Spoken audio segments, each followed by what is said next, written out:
मेरे बच्चे, मैं तुमसे बहुत प्रसन्न हूँ, इसलिए अब तुम्हें इंतजार करने की आवश्यकता नहीं। मैं तुम्हारी जिंदगी से बहुत ज्यादा प्रसन्न हूँ। मैं उन बातों को तुम्हें आज बताना चाहती हूँ, इसलिए आज तुम्हें मैं विशेष आशीर्वाद देने आई हूँ। मेरे बच्चे, मेरी असलियत जानने और मेरे स्वरूप पहचानने का वक्त आ चुका है, क्योंकि मैं तुमसे बहुत प्रेम करती हूँ और मैं तुम्हें किसी भ्रम में नहीं रखना चाहती हूँ। तुम बहुत भाग्यशाली हो मेरे बच्चे, जो मेरे असली रूप को देख पाओगे। मेरा प्रेम तुम्हारे जीवन का हर भय से मुक्त कर देगा। मेरे असली रूप के आज दर्शन होंगे। मेरे बच्चे, मैं यह जानती हूँ तुम्हें मेरे इस रूप से डर लगता है। मेरा रूप हमेशा क्रोधित दिखता है, पर यह नहीं है मेरे बच्चे। यदि तुम्हें मेरे इस रूप से डर लगता है, तो तुम मुझसे प्रेम कैसे कर सकते हो? इस डर का प्रेम से कोई संबंध नहीं है। मेरी प्रेम पर केवल उसका अधिकार है जो मेरे समक्ष भयमुक्त होकर मुझे समझता हो। उसी को मेरे इस प्रेम का अधिकारी है। मेरे बच्चे, एक समय में मेरा प्रेम अत्यधिक बढ़ गया था। तब मैंने यह रूप धारण किया। मैं तुम्हारी प्यारी पार्वती माँ ही हूँ। मेरे बच्चे, अपने अंदर से डर को निकाल कर मुझसे प्रेम करो, क्योंकि तुम्हें मेरे रूप से भले ही डर लगता हो, परंतु मेरा हृदय तो वही है, पार्वती, जो कि बहुत ही ज्यादा कोमल है, जो अपने बच्चों से बहुत प्रेम करती है। इसलिए तुम आज से, बल्कि अभी से डरना छोड़ दो। किसी भी कार्य की चिंता तुम्हें नहीं करनी है, ना ही भविष्य की। यह सोचकर आगे क्या होगा, बस तुम्हें अपने पर ध्यान देना है। जो कार्य कर रहे हो वह कार्य साफ और शुद्ध मन से किए हुए होने चाहिए।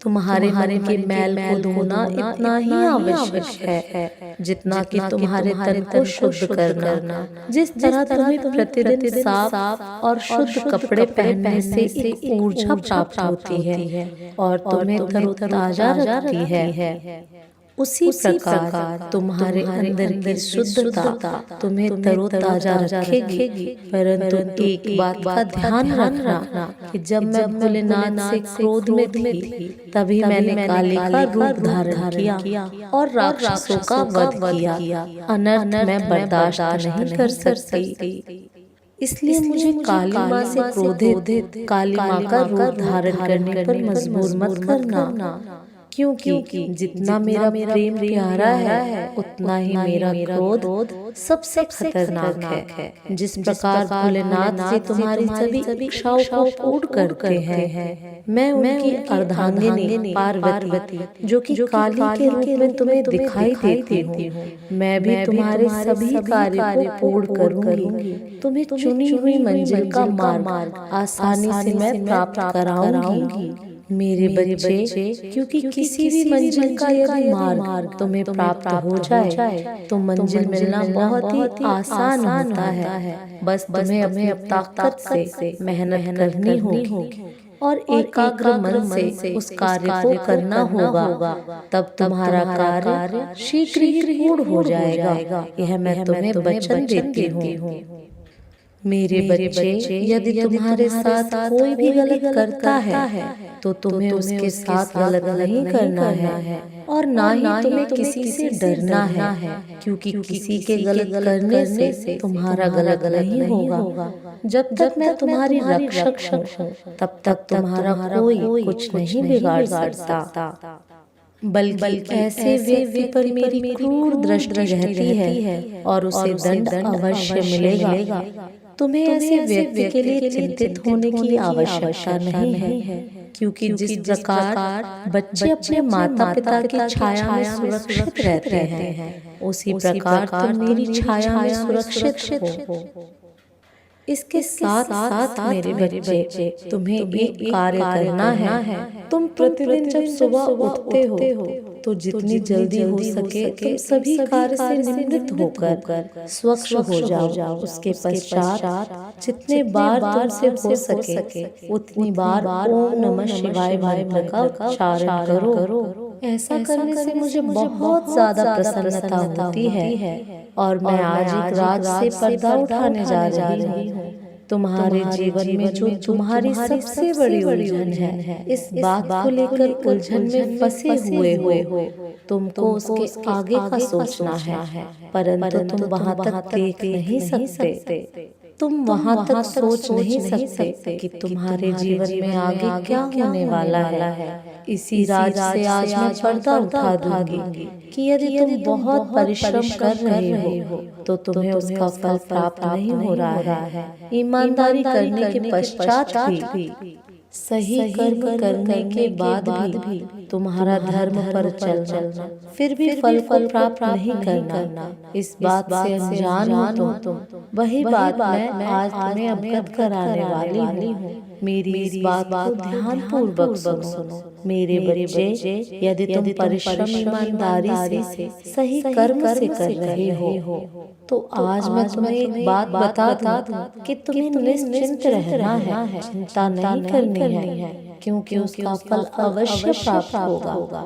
मैं जानती हूँ कि तुम्हें कठिनाइयों का सामना करना पड़ रहा है, लेकिन आने वाला समय तुम्हारा बहुत ज्यादा अच्छा होगा, क्योंकि मैं सदा तुम्हें देख रही हूँ, मैं सुन रही हूँ, तुम्हें मैं समझती हूँ, तुम्हारे सभी कार्य को ध्यान से देखती हूँ और उसका फल मैं तुम्हें अच्छा देने वाली हूँ। मेरे बच्चे, तुम स्वयं भी ज्ञात नहीं कर पाओगे, आश्चर्यचकित हो जाओगे।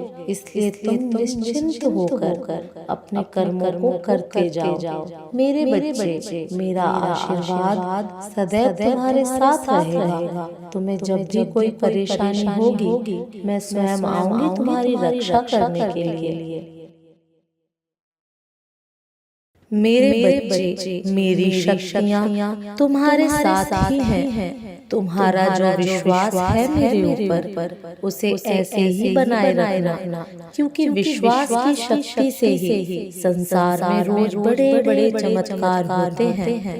तुम्हारा विश्वास बहुत ही बहुमूल्य है। यदि तुम्हारे अंदर कोई कमी भी है तो फिर उससे भागकर तुम अपना भला नहीं कर सकते हो। इसके लिए तुम्हें स्वयं को रोज बेहतर बनाना पड़ेगा, तभी तुम अपनी इच्छा अनुसार कार्य को प्राप्त कर पाओगे। इस संसार में जो व्यक्ति केवल अपने लिए जीता है, उसका एक न एक दिन में मरण हो जाता है, परंतु जो इंसान इस संसार को अपना परिवार, अपना घर बनाकर जीवन जीता है, उस व्यक्ति का मरण नहीं स्मरण होता है। वह संसार के अंत तक रहता है। इसलिए तुम इस संसार से जुड़ो, तभी तुम्हारा भला हो सकता है। तुम्हें सभी को माफ करना सीखना है। इससे तुम्हारे जीवन को एक अलग ही आनंद की प्राप्ति होगी। यही तुम्हारे द्वारा की गई सर्वश्रेष्ठ भक्ति होगी और यह भक्ति ही तुम्हें असीम शक्ति दिलाएगी। यही तुम्हारे जीवन में सुखों का संचार करेगा। वह सुख जिसकी आवश्यकता तुम्हारी आत्मा को है। हमेशा एक बात याद रखना, इसे मत भूलना। यह संसार भले ही स्वार्थी प्रतीत होता है, परंतु तुम्हें अपना मन मलिन नहीं करना है। तुम्हारी ऊर्जा सकारात्मक है, उनमें नफरत मत रखना। अपने पवित्र ऊर्जा को किसी और की नकारात्मक ऊर्जा से प्रभावित न होने देना।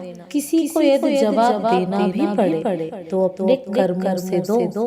तुम्हें चुनौतियों से भयभीत नहीं होना है, क्योंकि तुम मेरे सबसे प्यारे बच्चे हो। तुम्हारी भक्ति निस्वार्थ और सच्ची है, क्योंकि भयभीत होने वाले व्यक्ति जीवन में आगे नहीं बढ़ पाते हैं। तुम्हारा जन्म तो सफल होने के लिए हुआ है।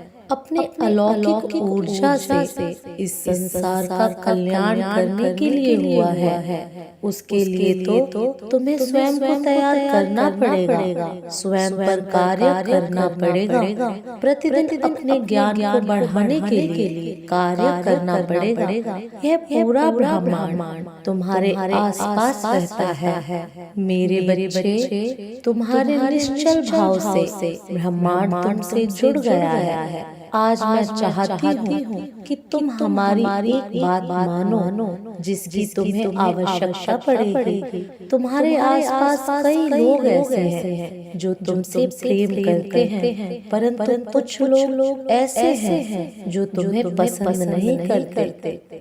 ऐसे में एक प्रश्न यह है कि जो तुम्हें पसंद नहीं करते उसके साथ क्या करें। ऐसे में तुम्हें उन्हें भूल जाना है। यदि कोई तुम्हें पसंद नहीं करता तो तुम्हें उससे घृणा करने की आवश्यकता नहीं है। घृणा करना तो उस व्यक्ति की समस्या है, तुम्हारी नहीं।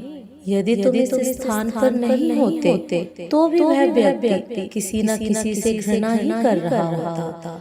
अगर पूरी पृथ्वी पर कोई नहीं होता और वह अकेला ही होता तो वह स्वयं से ही घृणा करता। घृणा करना उस व्यक्ति की ही समस्या होती है जो घृणा करता है। इसलिए तुम्हें कभी किसी से घृणा या नफरत नहीं करना है। यही एक सच्चे व्यक्ति की पहचान है। यही तो तुम्हें औरों से अलग और सुखी बनाती है।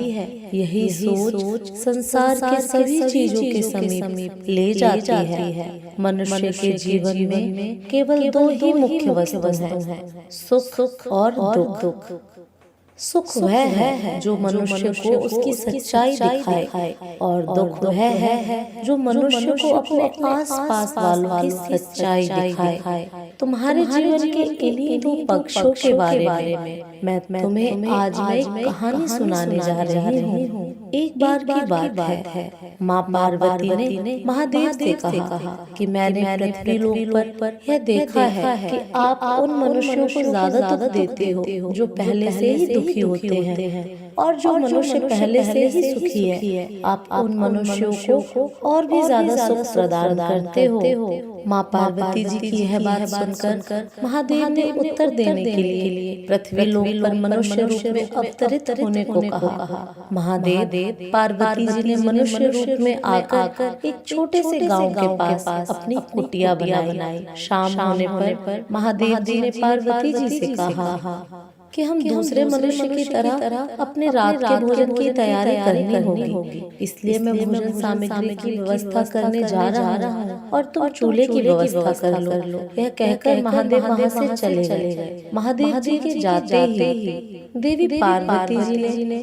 गांव में टूटे और गिरे हुए मकानों से कुछ ईंटों का प्रबंध किया और चूल्हे को तैयार कर दिया। कुछ देर बाद जब महादेव जी वहाँ से वापस आए तो महादेव जी ने पार्वती जी से पूछा कि जो मकान पहले से ही टूटे हुए थे उन्हीं मकानों से ईंट क्यों उठाई, जबकि तुम तो अच्छे और सुंदर दिख रहे मकानों से भी तो ईंट ला सकती थी। यह सुनकर देवी पार्वती जी ने कहा कि हे प्रभु, अच्छे और सुंदर दिख रहे मकानों के निवासियों ने उन मकानों का अच्छे से ध्यान रखा है। उनकी मेहनत और उन मकानों की सुंदरता को बेकार करना मुझे उचित नहीं लगा। देवी पार्वती जी की ये बात सुनकर महादेव जी ने यह बताया कि जो बात उन्होंने मकानों के बारे में कही है वही उनके प्रश्न का उत्तर भी है। कहने का अर्थ यह है कि जो मनुष्य अपने जीवन का रख रखाव सत्कर्मों से करते हैं उनके जीवन में सुख हमेशा बना रहता है। अर्थात जो मनुष्य अपने जीवन को अपने ही कर्मों से नष्ट कर देते हैं उनके जीवन में हमेशा ही दुख बना रहता है। इसलिए मनुष्य को अपने जीवन को सदा खुशियों से और सत्कर्मों से इतना सुंदर बनाना चाहिए जिससे उसके जीवन का नाश करना स्वयं भगवान को भी उचित न लगे। मैं जानती हूँ कि तुम भक्ति के लिए दुनिया के किसी भी कठिन से कठिन कार्य को कर सकते हो, परंतु तुम्हारे लिए यह समझना अत्यंत आवश्यक है कि ईश्वर की भक्ति करना बिल्कुल भी कठिन कार्य नहीं है। सच्चे मन से भक्ति करने के लिए तुम्हें केवल एक बात का ध्यान रखना है, वह यह है कि भक्ति करने के लिए दुनिया भर के आडंबर आवश्यक नहीं है, बल्कि भक्ति के लिए आवश्यक है भक्ति। तुम्हें तो यह पता होगा ही कि भगवान सर्वव्यापी है। सर्वव्यापी होने का अर्थ है कि ब्रह्मांड के कण कण में व्याप्त है। इसलिए अगर तुम सच्चे भक्त हो तो तुम्हें संसार के हर कोने में प्रकृति की पवित्रता दिखाई देगी। एक बात हमेशा याद रखना, अगर तुम सच्चे मन से, सच्चे हृदय से ईश्वर का ध्यान करते हो तो उस वक्त अपने ईश्वर के दर्शन होना निश्चित हो जाता है। किंतु ईश्वर अपने भक्तों को कब, कहाँ और किस रूप में दर्शन देंगे यह अनिश्चित है। इसलिए तुम्हें अपने ईश्वर का स्मरण करना चाहिए और दुनिया की सभी चीजों में अपने ईश्वर को देखना चाहिए। एक भक्त की भक्ति तभी सफल हो सकती है जब वह संसार के सभी जीवों में उसी प्रकार स्नेह करे जिस प्रकार वह अपने ईश्वर से करता है। तुम्हारी हर बात, हर इच्छा ईश्वर तक पहुंचती रहती है। इसलिए तुम्हें चिंतित होने की आवश्यकता नहीं है। यह पूरा प्राकृतिक तुम्हारा ध्यान रखती है। यह संसार में तुम्हारी किसी से कोई प्रतिस्पर्धा नहीं है। किसी प्रकार की प्रतिस्पर्धा की तुम्हें आवश्यकता नहीं है। इस संसार में तुम्हारी प्रतिस्पर्धा सिर्फ तुमसे होनी चाहिए। यही तुम्हें आगे भी बढ़ाएगी और तुम्हें सुख भी देगा। किसी दूसरे से प्रतिस्पर्धा करना तुम्हें सिर्फ तनाव में डालने का काम करेगा। यह सिर्फ तुम्हारे दुखों का कारण बनेगा। तुम जैसे हो तुम्हें उसी रूप में स्वयं को अपनाना है और स्वयं को स्वीकार करना है। एक बात हमेशा याद रखना, तुम जितने दुखी और तनाव में रहोगे उतनी ही अधिक लड़ाई परेशान होगे। वही यदि तुम खुश रहते हो तो तुम्हारी ऊर्जा कलेश को समाप्त करने वाली होगी। इन बातों का हमेशा स्मरण रखना। मेरे अगले संदेश की प्रतीक्षा करना। मैं फिर आऊंगी तुमसे मिलने। ओम नमः शिवाय।